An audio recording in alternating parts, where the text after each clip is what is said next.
I must take this. Nobody will see me.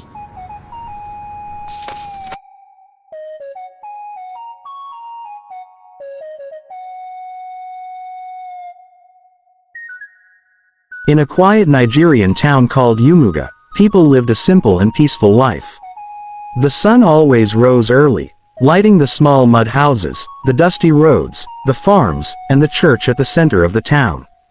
Everyone in Umuga knew each other. They greeted each other every morning. They shared food. They helped each other.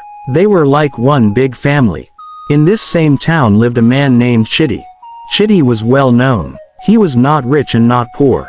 He was just a normal man who tried to survive like everyone else. He lived alone in a small house close to the church. People liked him because he looked gentle. He walked slowly, talked softly, and always greeted everyone with respect. The church in Umuga was called Good Shepherd Church. It was small but very beautiful.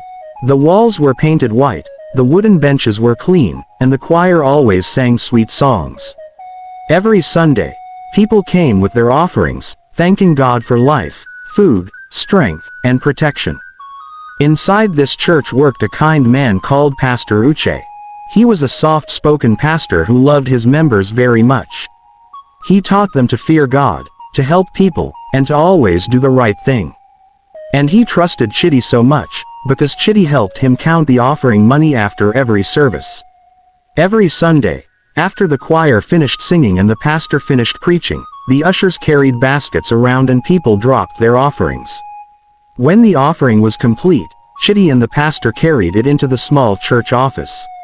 They counted it together, wrote it in a big blue record book, and kept it inside a small metal box.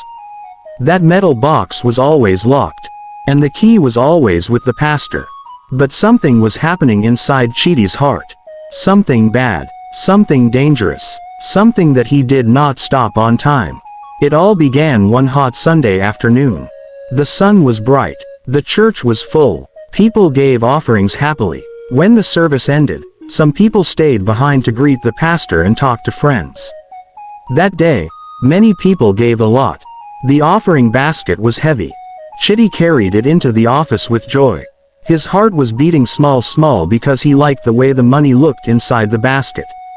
Pastor Uche was called outside by some women who were arguing. He left the office for a moment. Chidi was alone, very alone. He sat down and looked at the money. The room was quiet. The only sound he heard was the ticking of a small wall clock. Tick, tick, tick. Chidi looked left. He looked right. No one was there. Then a small voice whispered inside his head.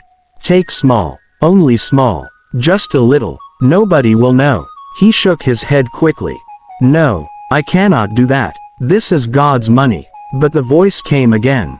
Just one small note. Only 500 nairas. You will put it back later.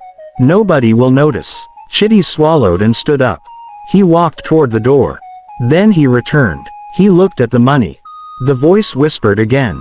Just small. His heart beat faster. I must take this. Nobody will see me. He slowly stretched his hand. He touched one 500 nairas note. He pulled it out. He hid it in his sock. His whole body felt hot and cold at the same time. But when he walked out of the office and nobody stopped him, nobody shouted his name, nobody questioned him. He breathed deeply.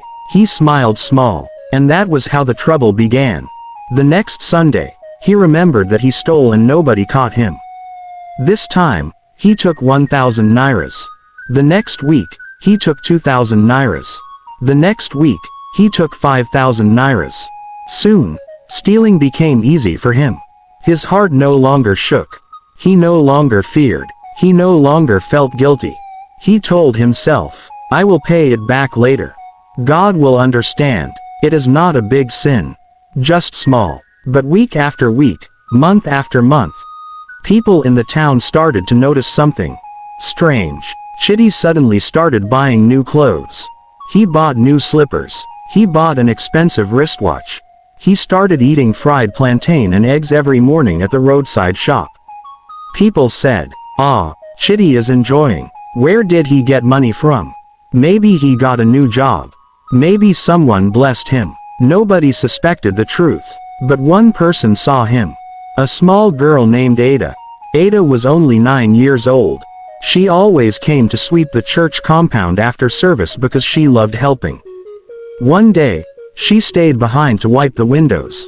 Chitty did not know someone was around. She saw him open the offering box. She saw him remove money. She saw him hide it inside his shirt. Her mouth opened wide. She wanted to shout, but she froze in fear. Then she ran home. She did not tell anyone because she was afraid. But even though Ada said nothing, even though the pastor noticed nothing, even though the church members suspected nothing, God saw everything. God sees everything a person does. Even in darkness, even in secret, even behind locked doors. And the day for Chitty's punishment was drawing near. One Sunday morning, something strange happened in the church. For 3 weeks in a row, the offering was too small. The money written inside the record book did not match the money inside the metal box. Pastor Uche was confused. How can this be? He said. This is not normal. Then one day, after service, he called Chitty to help count the offerings as usual. But this time he did something different. He pretended to leave the office. But he did not go far. He stayed behind the door quietly. He waited. He watched. He listened. Inside the office, Chitty sat down and poured the offering money on the table. He counted it the same way he always did. Then he looked at the door. Then he looked at the window. Then he slowly slid out 2,000 nairas and hid it inside his pocket.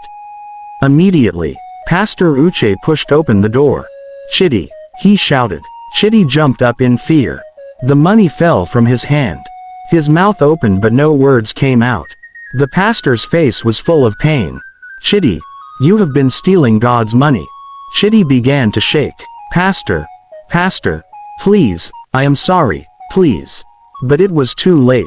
Other church members rushed in when they heard the pastor shout. They saw the money on the floor. They saw the extra money inside Chitty's pocket. People screamed. People shouted. Some cried. I trusted you, Pastor Uche said with tears in his eyes. I trusted you with all my heart. The church members were angry and disappointed. But they did not beat Chitty. They took him outside and asked him why he stole. Chitty knelt on the ground crying. I don't know what came over me. I am sorry, I will never do it again. But the damage was already done. The church decided to remove him from his position. They took the keys away. They told him to stay away from the offering box forever. Chitty felt ashamed. He could not walk outside for many days. People in the town whispered when he passed. Children looked at him with fear. His name was spoiled. But that was not the end. One night, after some weeks, Chitty woke up with a sharp pain in his stomach. He cried loudly. He could not lie down. He could not stand. Sweat poured from his body like rain. He carried himself outside and shouted for help. His neighbors rushed to him and carried him to the clinic. The nurse checked him and said, "This sickness is serious, and it is not ordinary." Chitty cried. He stayed in the clinic for days, but his pain did not stop. His body became weak. He could not walk well again. His eyes sank. His skin became pale. Everyone in the town said the same thing. When someone steals from God, the punishment is always heavy. Chitty remembered all the money he stole. He remembered how he hid it. He remembered how he lied. He remembered how he refused to stop. He cried and cried and cried. He begged God for mercy. He begged the pastor for forgiveness. He begged the church members to pray for him. They forgave him, but his sickness did not go away. He continued to suffer for a long time. He lost weight. He lost strength. He lost peace. He finally learned the lesson. Nobody steals God's money and goes free.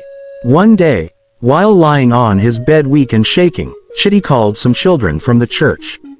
"Please," he whispered, "tell everyone. Never steal from God. Never touch what belongs to Him. Never take the offering money. It brings suffering. It brings sorrow. It brings sickness." The children nodded in fear. Chitty closed his eyes, still in pain, and said, "I wish I never touched that money.